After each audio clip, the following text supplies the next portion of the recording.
Hello everybody, this is my first video on my own. I'm coming to you today because I've got, as I said before in the video with my husband, stories to tell of my life, which is why I'm on my own, because this is about me, all about me. I didn't know quite how to start this video off, so just have to bear with me if I ramble and go off on different subjects along the way.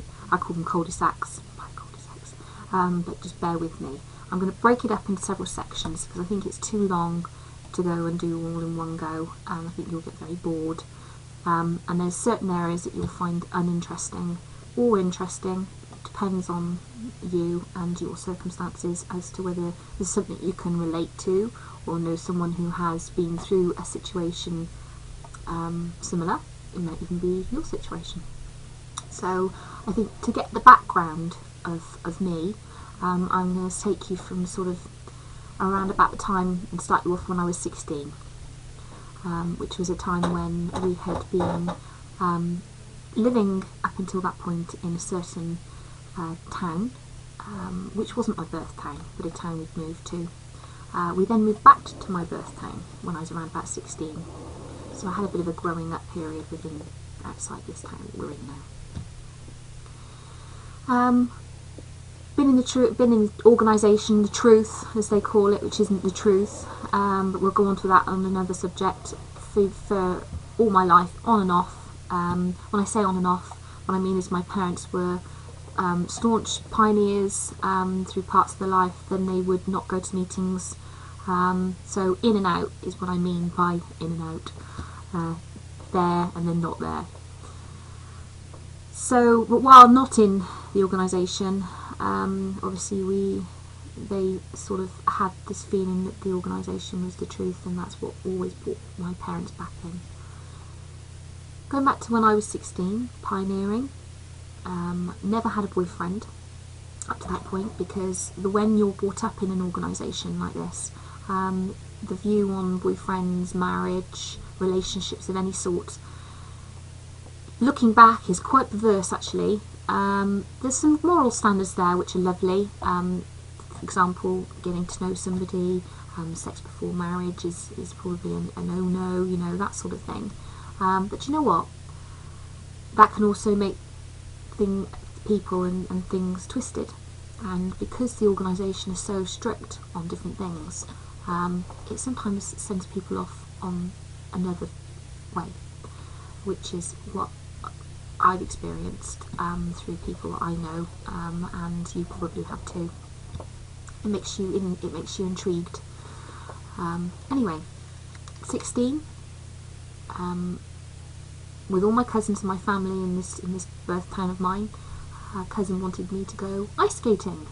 I've been ice skating before, scary stuff. Wasn't very well at the time either. You're the only one who knows how to get us there. You've got to drive us. You've got to take us. I said, okay, I'll go, but I'm not ice skating because I've never done it before and I don't want to end up doing it on my bum.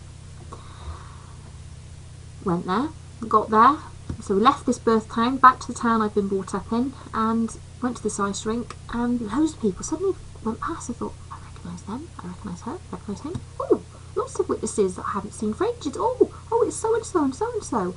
And one particular person that stood out was a family that we'd actually had the book study in their home when I was a child, and it was a sister and a brother who were twins, and an older sister of theirs.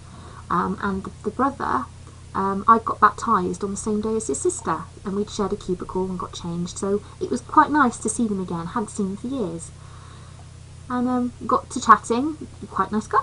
Thought, yeah, nice guy. Never been out with anybody, and never thought I would. Never been asked out, you know. But he asked me out after a few times of meeting him, and I thought, oh, do you know? And the way that you're brought up in this organisation is if you go out with somebody, you're marrying them. So I, being quite sensible and wanted to do everything just right, sat back and thought, could I see me married to this chap for the rest of my life? Yeah, actually, okay. Well, within the space of a few months, we were engaged. He never actually proposed. It was just a natural roll-on from going out with somebody, and it was really bizarre because suddenly I had a ring. Get married now? Oh, let's go and try and find a house. Found a house, never thought I'd own my own home. Wow, can I own a home? Brilliant. This is working out lovely. Husband, house, have children, gonna be together forever, grow old as grandparents, have grandchildren, look after them. Perfect. Which you would expect in this organisational structure of this is the way it works. Stepford comes to mind. Perfect. Little box of things and the way things work. 6 years in the marriage, never had any children. Every day was the same. Get up, do some housework, go to work, he'd go to work, come home, make tea, put some washing on, go to bed, wake up, do the same routine every day.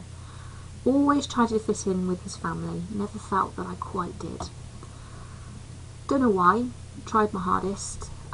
His father was the presiding overseer, as they were called at the time, of the congregation in this town that we were in, and I should say that his mother was top dog with the females within that organisation.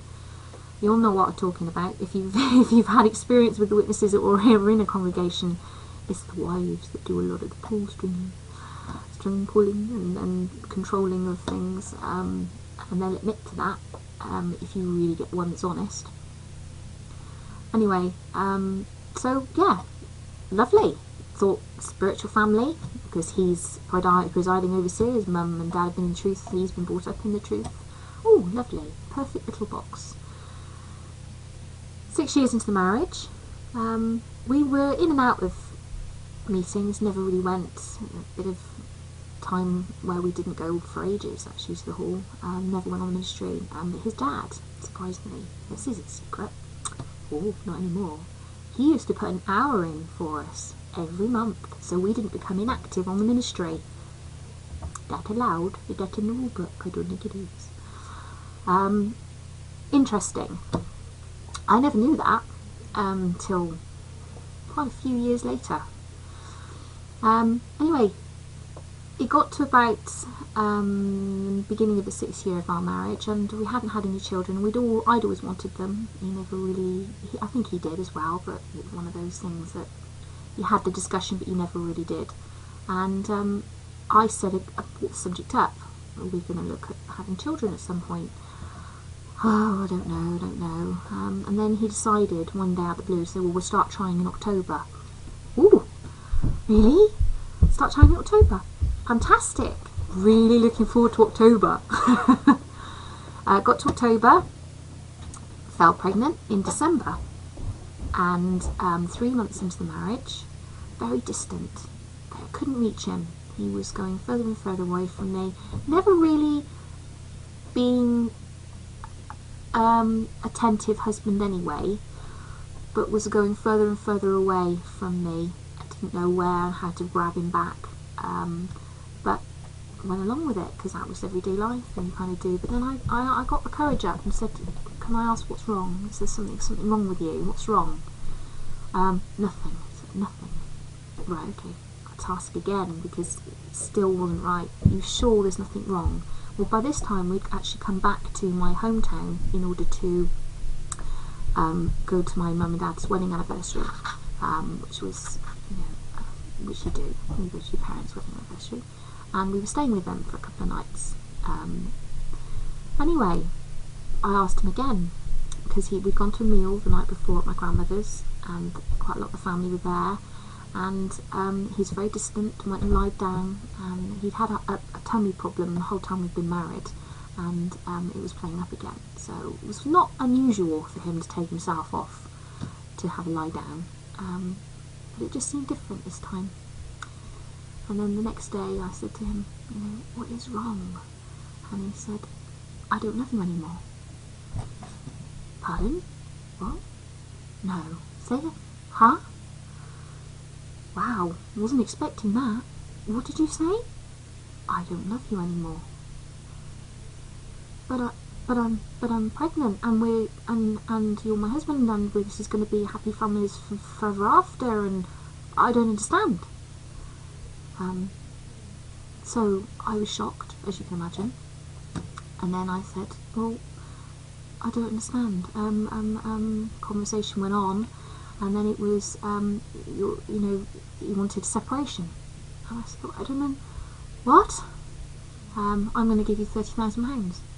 What? That's not a separation. Why would you want to give me money? I don't know. Okay, rewind the tape.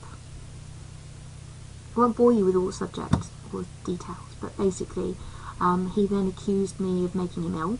He'd had the illness before I met him, so I felt really guilty making you ill. Oh, so sorry. What can I do? I don't know what to do. Your parents' interference in the marriage. What? Okay. And then last but not least, because nobody else, and when you're in an organisation like this, you can only leave your husband or your wife on the grounds of adultery.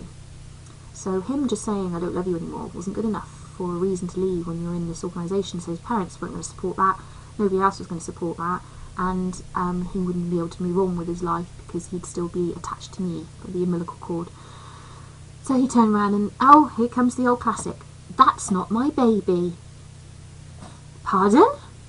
What do you mean it's not your baby? I haven't had sex with anybody else ever in my entire life.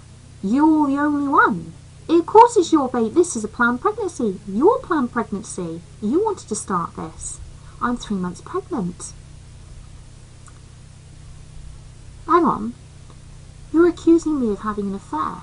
But he didn't just do it to my face. He did it to everybody in the congregation, everybody I knew. He then started to stand up and go, she's had an affair. That's not my child. Slander. Mud. Dirt. Thrown. Sticks.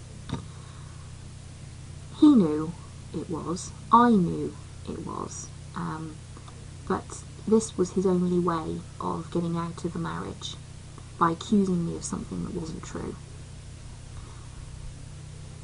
How everybody believed him, I've always tried to do everything just right in my life. And unfortunately, this has suddenly gone to a point where, hang on, my perfect plan for a perfect life has gone out the window. Very interesting. Where do I go from here? What do I do? He wants to give me £30,000 to leave. That's not a separation. That's not permanent. I need help. What do I do? Where do I go? Went to the elders. Help. What do we do? My husband wants to leave me. I hadn't been to meetings for a while, so it was a case of just scrambling back for what you knew and what you'd been brought up on, which I did. So they came along and they sat down and they started to talk. And this is where the other part of my story continues. So I'm going to go off now. Tune in if you want to hear the rest of it. Because the time's going to go on and I'm going to overspill my time and they're not going to put it on because it's going to be out of time. So I'm going to tune in again if you want to hear the second part, but this is the first part. So catch up with me soon. Take care. Bye bye.